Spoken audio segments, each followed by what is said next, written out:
एक ही पीढ़ी में एक ग्रह नीच राशि में है, यानी कि मंगल नीच राशि में है। अगर मंगल पिता,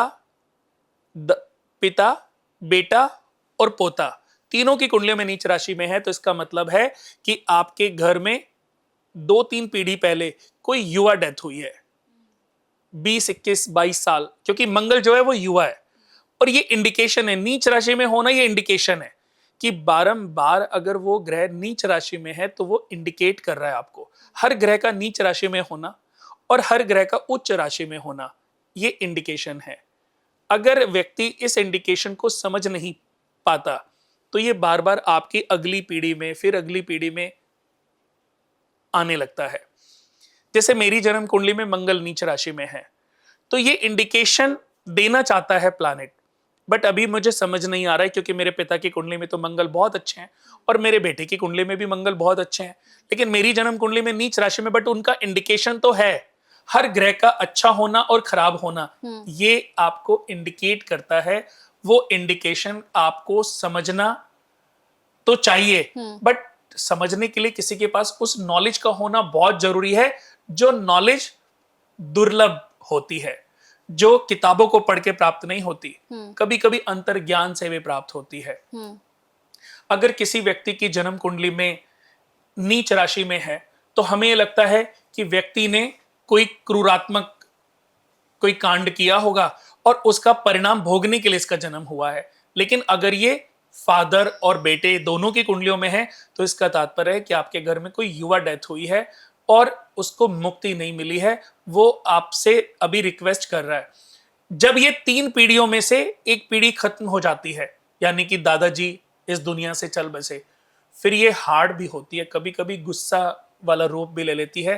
कहते ना, अगर ये पितृ नाराज हो जाएं तो इनको मनाना इतना आसान नहीं है। फिर ये आपके कंबल से, आपके दान से ये नहीं मानते, फिर ये एक बार तो जीवन में आपको बिल्कुल डिस्ट्रॉय कर देते हैं।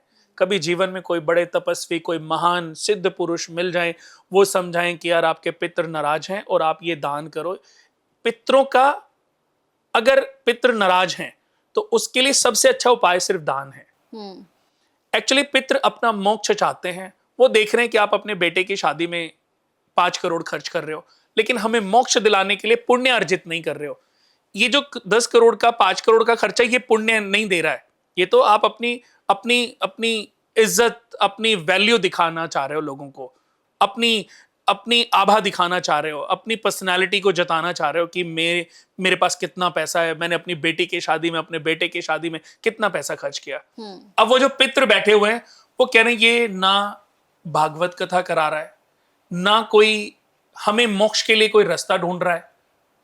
आपको मैं बता दूं कंचन जी, हम जितने भी लोगों की पूजाएं कराते हैं, हम सबसे पहले पितृ पूजा कराते हैं। यानी कि हर पूजा में हमारे पूर्वजों का, हमारे पितरों का पूर्ण अधिकार होता है। और अगर आपके जो पूर्वज हैं, आपके जो पितृ हैं, उनको अगर हिस्सा नहीं मिलता तो वो भी अशांत होते हैं, वो भी थोड़े नाराज होते हैं। आपके हैं तो वो फैमिली मेंबर ही ना। अच्छा, एक उदाहरण देता हूं। आपके घर में मम्मी पापा रहते हैं, बच्चे रहते हैं, आप, आपके हस्बैंड सब रहते हैं, या आपके सास ससुर रहते हैं, इसे समझ लीजिए। तो जब आपका घर में खाना बनता है तो सबसे पहले आप खाना किसको परोसते हैं? पापा मम्मी को। बुजुर्ग हैं, उनकी एज हो गई, उनको टाइम से भूख लगती है, तो जो हम खाना उनको परोस रहे हैं, तो ऐसे ही हमारे पूर्वजों की भी एक भूख है। अगर वो भूख, अगर उनको खाना नहीं मिले, उनको बुरा लगता है कि देखो वो अपने बेटे के लिए। और इस बात से मैं कहता हूं चलो वो नाराज नहीं होंगे, बट जब आप अपने माता पिता की, अपने सास ससुर की थोड़ी सी केयर ज्यादा करोगे ना, तो उनको खुशी मिलेगी। और जब खुशी मिलेगी तो उसका रिवर्ट बैक वो इतनी सारी ब्लेसिंग्स आपको देंगे कि आप सोच भी नहीं सकते कि उनकी ब्लेसिंग से आप कितने तरक्की कर रहे हो। तो हर पूजा पाठ में हमारे पूर्वजों का हिस्सा होता है। बिल्कुल। तो इस हिस्से से वो अपने मोक्ष के लिए उसको यूज करते हैं। कई बार क्या होता है कि कभी हमारे किसी पितृ को अगर मोक्ष नहीं मिला है, तो हम जो पूजा पाठ करते हैं, हम जो दान करते हैं, हम जितने भी यज्ञ अनुष्ठान करते हैं, उसका 25% भोग उन्हीं को जाता है। तो हर इंसान को चाहिए कि वो अमावस्या के दिन आप अपने पूर्वजों के नाम पे, मैं ये नहीं कह रहा हूं कि आपके कोई पितृदोष लगा है, अगर है तो उनके लिए बड़ा फायदेमंद है, अगर नहीं है तो ये दान बहुत अच्छा है।